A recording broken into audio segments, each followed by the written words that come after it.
In 2001, archaeologists working at the Durrington Walls site near Stonehenge were sifting through a layer of pottery fragments. Among the debris, a broken clay jar, its inside sticky with an invisible residue.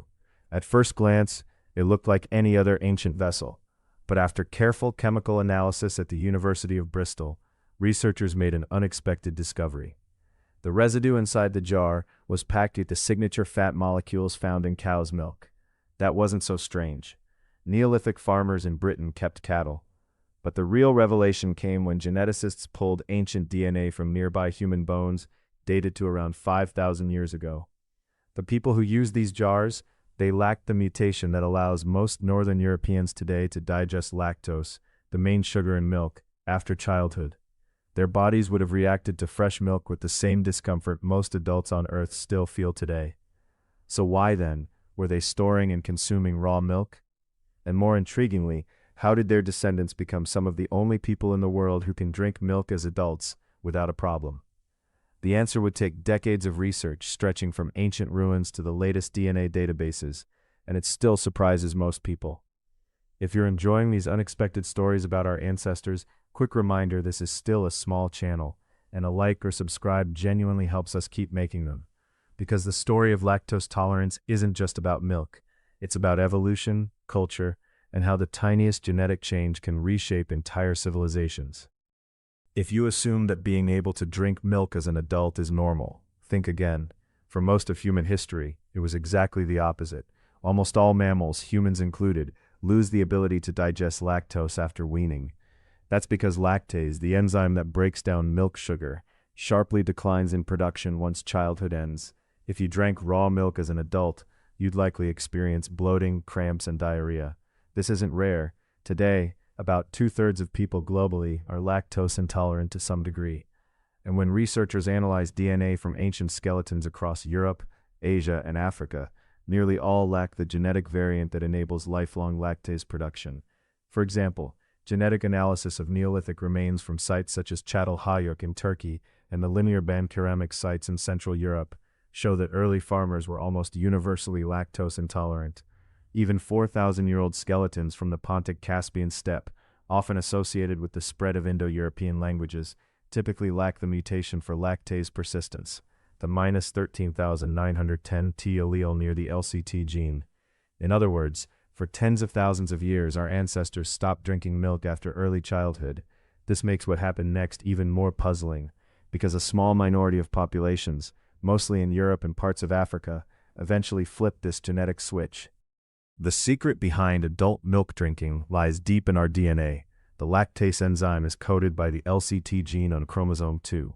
In most people, a regulatory DNA region just upstream of this gene, specifically within the MCM6 gene, shuts off lactase production after weaning. But a single-letter mutation known as -13,910T keeps the switch on for life. This mutation, and a handful of others in different populations, is what we call lactase persistence. In Northern Europeans, this -13,910T variant is extremely common, found in 70 to 90% of adults.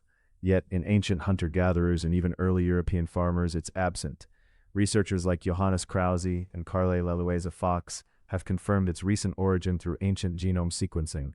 For example, genomes from Neolithic sites such as the linear band ceramic LBK culture, dating to around 7,500 years ago in Central Europe, lack the lactase persistence allele, as do Mesolithic hunter-gatherers from sites like La Branya in Spain.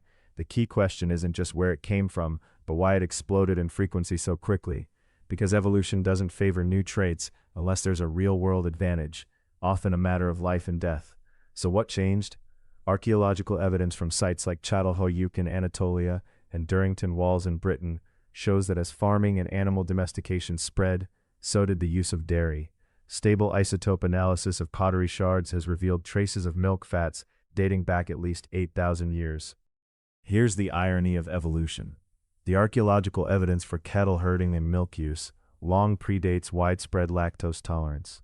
Pottery with milk residue has been found at Çatalhöyük in Turkey, dated to about 9,000 years ago, providing some of the earliest chemical evidence for dairy processing.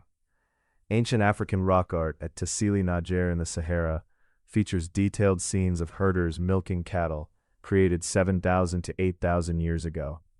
Similarly, lipid residues consistent with dairy fats have been found in pottery shards from the linear band ceramic LBK culture in Central Europe, dated to around 7,500 years ago.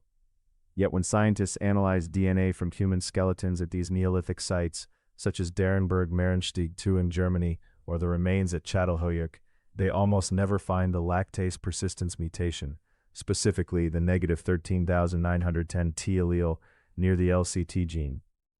How did people drink milk if they couldn't digest it?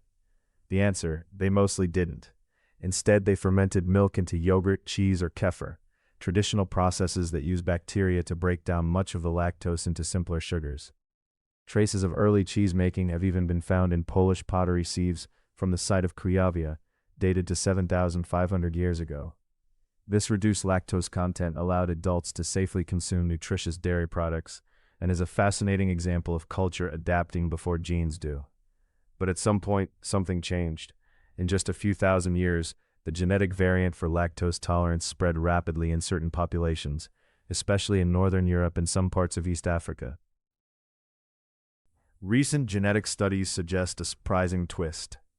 For years, scientists assumed that the nutritional benefits of milk alone drove the evolution of lactose tolerance.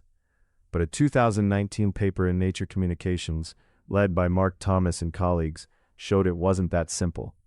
In times of plenty, there's little advantage to drinking raw milk if you can already eat bread, meat, and vegetables. But during periods of famine or crop failure, which hit Neolithic and Bronze Age Europe frequently, as shown by pollen records and archaeological storage sites, being able to get calories from fresh milk could mean survival. Analysis of isotopic residues in pottery from sites like Durrington walls and the linear band ceramic settlements confirms that early Europeans were indeed processing dairy, even before widespread lactase persistence. Pollen data from Elba and the Irish oak tree ring record both reveal sharp climatic downturns that led to crop losses. Picture what this meant for a young child or a pregnant woman when grain harvest collapsed and only the cattle remained. Suddenly, the rare genetic quirks that allowed some to drink milk without consequences weren't just helpful, they were life-saving. Genomic studies, such as those analyzing the LP allele, RS4988235, in ancient skeletons, show its frequency spiked after documented famines. Over generations, these survivors passed on their mutation, while others didn't. Its evolution under pressure, shaped not by steady progress, but by crisis and survival. So when did lactase persistence actually become common? Ancient DNA now gives us a timeline. In Central Europe, none of the Neolithic farmers from around 7,000 years ago carried the mutation, but by the Bronze Age, some 3,000 to 4,000 years ago, its frequency had exploded. A landmark 2007 study in Nature, by Anata and colleagues, found this pattern repeated in ancient skeletons from Germany, Hungary, and Britain. The data show a steep increase in the gene's frequency as recently as 2,000 to 3,500 years ago, extremely rapid by evolutionary standards. The same trend appears in East Africa, where different mutations enabling lactose tolerance appear in pastoralist groups like the Maasai, starting roughly 3,000 to 5,000 years ago. In each place, it's a case of convergent evolution. Different genetic changes, one shared outcome. The spread wasn't global. It was local, tied to cultures that relied on cattle. For example, at the archaeological site of Dalgan in Sweden, DNA from people buried around 4,000 years ago shows a marked rise in the European lactase persistence allele. Similarly, in the Pontic steppe, populations associated with the Yamnaya culture around 5,000 years ago showed little to no lactase persistence, but their descendants in the corded ware and bell beaker cultures saw a sharp uptick. In East Africa, genetic studies of the Maasai, the Beja, and other Nilo-Saharan-speaking pastoralists have identified at least 3 distinct mutations in the regulatory region of the LCT gene, all conferring the ability to digest lactose into adulthood. Europe isn't the only place where adult milk drinking evolved. In East Africa, among pastoralist groups such as the Maasai, the Beja, and the Somali, a different set of genetic mutations, including the 14,010TC variant found in the LCT gene region, enables lactase persistence. Unlike the 13,910T mutation that spread through Europe, these African variants arose separately, a phenomenon confirmed by geneticists such as Sarah Tishkoff and colleagues in a groundbreaking 2007 science study. Their research showed that at least 3 distinct mutations, allowing adults to digest lactose, appeared across various African populations. Archaeological evidence supports this genetic story. Lipid residues from ancient pottery shards at sites like Enkapuni ya Muto in Kenya and Takarkori in Libya reveal that milk processing was practiced over 4,000 years ago in the region. At the Turkana Basin, animal bones and ceramics further attest to a long tradition of cattle domestication and dairying. Genetic analyses of modern populations indicate that these lactase persistence alleles rose sharply in frequency only within the last 3,000 to 5,000 years, coinciding with the expansion of pastoralism. What drove this rapid evolution? The same selection pressure observed in Europe: recurrent droughts, fluctuating food resources, and the need to extract maximum nutrition from livestock. Milk provided a vital source of calories and hydration in arid environments where crops were unreliable. This is a striking case of convergent evolution, similar environmental challenges leading to the same biological solution through entirely different genetic routes. Despite its high profile in the West, lactase persistence remains a global minority trait.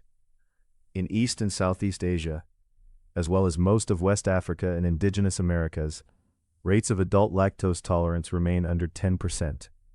For example, studies show that in China and Vietnam, over 90% of adults are lactose intolerant, while in Nigeria's Yoruba population, the rate of persistence is less than 20%. The reason is simple. In these regions, cattle herding and dairying either started much later, as archaeological evidence from sites like Ban Nan Wat in Thailand and Nok in Nigeria suggests, or never became major parts of the diet at all. Archaeogenetic research, such as the analysis of ancient DNA from Neolithic European sites like Derenberg-Merensteig II, reveals that the LP, lactase persistence allele, only became common where dairying was a long-term staple, and thus little selection pressure existed elsewhere to favor the mutation. So most people still lose lactase after childhood. Yet, in many of these cultures, milk wasn't absent. Instead, it was transformed. Yak butter tea in Tibet, fermented mare's milk kumis in Central Asia, and soy milk, which archaeological evidence dates to the Han Dynasty, in East Asia. In West Africa, fermented dairy like nunu, a yogurt-like drink, is common among pastoralists. Culture solved the lactose problem creatively, often using fermentation to reduce lactose content. This shatters the myth that milk drinking is universal, or even desirable by default. Today, the map of lactose tolerance follows a patchwork, not a gradient. In Scandinavia and the British Isles, over 90% of adults can digest milk. But head south to Italy or Greece, and rates drop sharply. Move further east into China or Thailand, and adult tolerance falls below 5%. In East Africa, pastoralist populations may have high rates, while their farming neighbors do not. For example, among the Maasai of Kenya and Tanzania, studies have found lactose tolerance rates as high as 80%, compared to less than 20% in nearby agricultural groups. What does this tell us? That genetic evolution is far more rapid, local, and responsive than we often imagine. Archaeological evidence from sites such as Çatalhöyük in Turkey and the Dairying Archaeological Evidence Database suggests that dairying began around 8,000 years ago, but the genetic mutation allowing adults to digest lactose, found on chromosome 2 near the LCT gene, arose independently in different populations at different times. The story of the lactase gene reminds us what seems like a fixed human trait is often a response to a very specific cultural or environmental pressure. No single normal exists, and what we think of as natural or traditional eating is often just a reflection of our ancestors' crises, choices, and adaptations, such as famine, drought, or the domestication of animals like cows, goats, and camels. Let's return to that clay jar and Durrington walls, sticky with milk residue from 5,000 years ago. The people who used it couldn't drink raw milk without consequences, yet they cherished cattle and built monumental feasts at Stonehenge powered by dairy products. Archaeologists analyzing pottery from Durrington walls and nearby Neolithic sites like Marden and West Kennet have detected abundant milk lipids, showing that dairy was central to festive gatherings even before most people could digest it as adults. Their lives were shaped by cultural innovation, fermenting, straining, sharing. Through techniques like making cheese or yogurt, which reduce lactose content, they transformed a risky food into something nourishing and safe.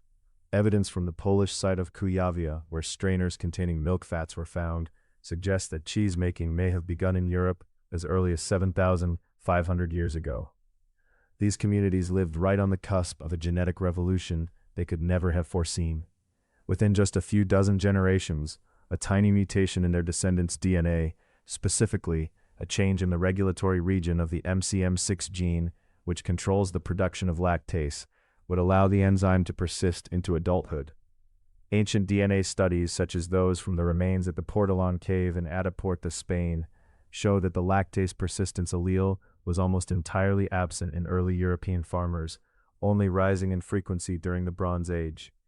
This single genetic twist unlocked a food source that had long been forbidden to adults, transforming European and African diets and economies forever. In East Africa, a similar but distinct mutation appeared among pastoralist groups such as the Fulani, illustrating convergent evolution, different populations finding different genetic solutions to the same dietary challenge. It's a reminder that what seems natural or permanent to us, the foods we eat, the bodies we inhabit, are often very recent inventions in evolutionary terms. The rise of lactose tolerance isn't a story of progress or superiority, it's a story of necessity, survival, and the deep interplay between culture and genes. At every step, people found ingenious ways to adapt, sometimes with technology, sometimes with biology, often with both. Even today, about 2/3 of the global population remains lactose intolerant, highlighting that this adaptation is just one thread in the tapestry of human diversity. What does this reveal about the human species today? That our greatest strength isn't a single invention or gene, but our capacity to respond, improvise, and make meaning out of whatever challenges we face.